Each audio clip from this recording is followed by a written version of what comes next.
Welcome to all the aspirants. நாம் இன்னைக்கு 4 மற்றும் 5 ஆகஸ்ட் கரண்ட் அஃபேர்ஸை பார்க்க போறோம். செஷனுக்குள்ள போற முன்னாடி நேற்றுக்கான ஜிகே கொஸ்டின் பார்த்துடலாம்.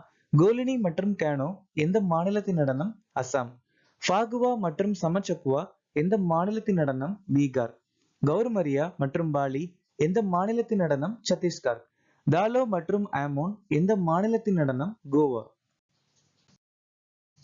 மிசோரம் மாநிலத்தில் இருக்கக்கூடிய பழங்குடியினர் சக்மா, திமாசா, காசி, குக்கி, லக்கர், பாவி, ரபா, சின்டெங் மற்றும் லுஷை. பீம்சன் ஜோஷி 2009ஆம் ஆண்டு பாரத ரத்னா விருது வாங்கியிருக்காங்க. பசவண்ணா அவங்களுடைய தத்துவங்களை, கடவுளை எப்படி வழிபடணும் அப்படிங்கிற முறைகளை வசனங்கள் மூலமா எழுதியிருக்காங்க. இது ஒரு கவிதைன்னு சொல்லலாம். அது மட்டும் இல்லாம வசன சாகித்யம் அப்படிங்கிற புத்தகத்தை எழுதியிருக்காங்க. பசவண்ணாவை பக்தி பந்தாரி அப்படின்னு சொல்லுவாங்க. சட்டத்தின் ஆட்சி, சிஏஜி அலுவலகம், இருசபை நாடாளுமன்ற அமைப்பு அப்படிங்கிற விஷயத்த பிரிட்டன் நாட்டில இருந்து நாம எடுத்துக்கிட்டோம். 10வது ஐந்தாண்டு திட்டம் 2002 இருந்து 2007 வரைக்கும் நிலுவையில் இருந்துச்சு. சரத்து 275ல யூனியனிடம் இருந்து சில மாநிலங்களுக்கு மானியங்கள் அப்படிங்கிற விஷயத்த சொல்லியிருக்காங்க. பத்மஸ்ரீ பெற்ற முதல் திருநங்கை நர்த்தகி நட்ராஜ். பூயான் மற்றும் ஜுவாங் கிளர்ச்சி 1867 இருந்து 68 வரைக்கும் ரத்ன நாயக் மற்றும் தானிதர் நாயக் தலைமையில நடந்துச்சு. குஜராத் மாநிலத்துல கொண்டாடக்கூடிய ஒரு சில முக்கியமான பண்டிகை ஜென் மகாஷ்டமி, உத்தராயணம். இன்னைக்கான திட்டம் சஃபை ஆப்னோ பீமாரி பாகாவோ முயற்சி. இந்த திட்டம் 2024ஆம் ஆண்டு வீட்டு வசதி மற்றும் நகர்ப்புற அமைச்சகத்தால் அறிமுகமாச்சு. யூபிஎஸ்சி உடைய தலைவராக நியமிக்கப்பட்டவர் யார்? பிரீத்தி சுதன்.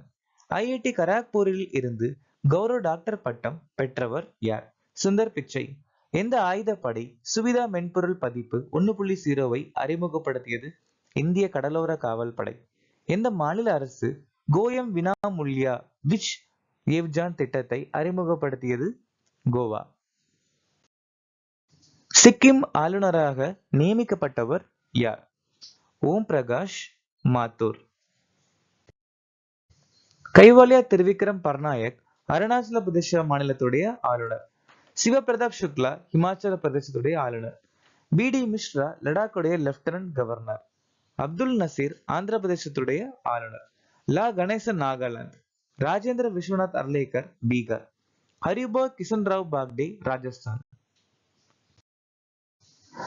பாரிஸில் உள்ள கிரேக்கேவின் அருங்காட்சியகத்தில் தனி பயனாக்கப்பட்ட தங்க நாணயங்கள் மூலம் கௌரவிக்கப்படும் முதல் இந்திய நடிகர் யார்? ஷாருக் கான். இந்த கிரேவின் அப்படிங்கிறது ஒரு வேக்ஸ் மியூசியம் அப்படின்னு சொல்லுவாங்க. மெழுகு சிலையுடைய மியூசியம். இந்திய நாட்டில இருந்து கிட்டத்தட்ட ரன்வீர் சிங், ஷாருக் கானுடைய உருவ பொம்மைகளும் அங்கே இடம் பிடிச்சிருக்கு. எவரெஸ்ட் என்லெஸ் பார்டர்ஸ் திரைப்படத்துக்கு IAF 2023 கோல்டன் பீகாக் விருது கொடுக்கப்பட்டிருக்கு. 81வது கோல்டன் குளோப் விருதுகள்ல சிறந்த திரைப்பட விருது ஓப்பன் கேமரா படத்திற்கு கொடுக்கப்பட்டிருக்கு. பிலிம்பேர் விருதுகள் 2024 சிறந்த திரைப்பட விருது 12வது தோல்வி படத்துக்கு கொடுக்கப்பட்டிருக்கு. தாதா சாஹிப் பால்கே சர்வதேச திரைப்பட விழால சிறந்த நடிகருக்கான விருது ஷாருக் கானுக்கு கொடுக்கப்பட்டிருக்கு. அனோரா திரைப்படத்திற்கு 77வது கேன்ஸ் திரைப்பட விழால பால்ம் டியோர் விருது கொடுக்கப்பட்டிருக்கு. 2023ஆம் ஆண்டில் எந்த நாடு விவசாய பொருட்களை ஏற்றுமதி செய்யும் உலக அளவில் 8வது இடத்தில் உள்ளது? இந்தியா. நம்ம இந்தியா 8வது இடத்துல இருக்கும். முதல் இடத்தை வந்துட்டு யூரோப்பியன் யூனியன், அப்புறம் பிரேசில், அப்புறம் தாய்லாந்து.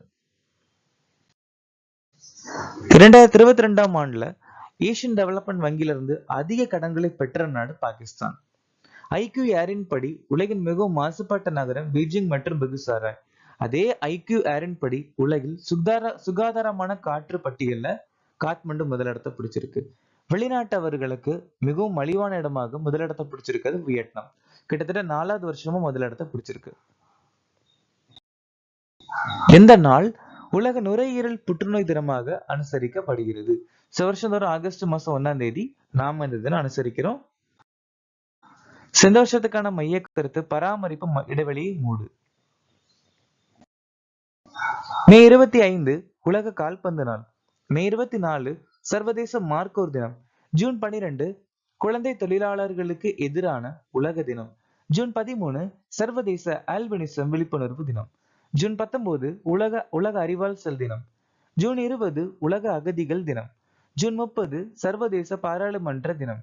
ஜூன் 25 சம்விதான் ஹத்யா திவஸ். ஜூலை 15 உலக இளைஞர் திறன் தினம். 2030 குளிர்கால ஒலிம்பிக்கை நடத்தும் நாடு எது? பிரான்ஸ் நாடு தான் இந்த குளிர்கால ஒலிம்பிக் 2030ஆம் ஆண்டு நடத்த போறாங்க. ஆஸ்திரேலியா நாடு 2026 காமன்வெல்த் விளையாட்டு நடத்த போறாங்க. கடைசி ஆஸ்திரேலியா 2018ஆம் ஆண்டு காமன்வெல்த் விளையாட்டு நடத்தினாங்க. அமெரிக்கா, கனடா, மெக்சிகோ நாடு சேர்ந்து 2026 ஃபிஃபா உலகக்கோப்பை நடத்த போறாங்க. டோக்கியோ 2025 உலக தடகள சாம்பியன்ஷிப் நடத்த போறாங்க. சவுதி அரேபியா 2027 ஆசிய கோப்பை கால்பந்து. இந்த வருஷம் FIA உலகக்கோப்பை நடத்த போறாங்க. அதே சவுதி அரேபியா 2034ஆம் ஆண்டு ஃபிஃபா உலகக்கோப்பை நடத்த போறாங்க. பங்களாதேஷ் 25வது ஆசிய வில்வித்தை சாம்பியன்ஷிப் 2025 நடத்த போறாங்க. பிரேசில் நாடு பெண்கள் ஃபிஃபா உலகக்கோப்பை 2027 நடத்த போறாங்க. சால்ட் லேக் சிட்டி உட்டாங்கிறது அமெரிக்கால இருக்கு. இந்த நகரத்துல 2034 குளிர்கால ஒலிம்பிக் நடக்க போகுது. 2030 குளிர்கால ஒலிம்பிக் பிரான்ஸ், 2034 குளிர்கால ஒலிம்பிக்ஸ் அமெரிக்கா. பிரதான் மந்திரி ஃபசல் பீமா யோஜனா செய்திகளில் உள்ளது. இது எந்த ஆண்டில் தொடங்கப்பட்டது? பிரதான் மந்திரி ஃபசல் பீமா யோஜனாங்கிறது ஒரு திட்டம், விவசாயத்துக்கான திட்டம். இந்த திட்டம் 2016ஆம் ஆண்டு ஆரம்பிச்சாங்க. இதனால இது செய்திகள் இருக்குன்னு கேட்டா, ஆந்திர பிரதேசத்துல 3,49,653 விவசாயிகள் இந்த திட்டம் மூலமா போன வருஷம் பலன் அடைஞ்சிருக்காங்க. அதனாலதான் இது செய்திகள்ல உள்ளது. பிரதான் மந்திரி முத்ரா யோஜனா திட்டம் 2015ஆம் ஆண்டு அறிமுகப்படுத்தப்பட்டிருக்கு. பிரதான் மந்திரி உர்ஜா கங்கா திட்டம் 2016. இந்திய பெருங்கடல் ரிம் சங்கம் 1997 அறிமுகமாச்சு. ஜம்ரானே அணை திட்டம் உத்தரகாண்ட் மாநிலத்தில் அமைஞ்சிருக்கு.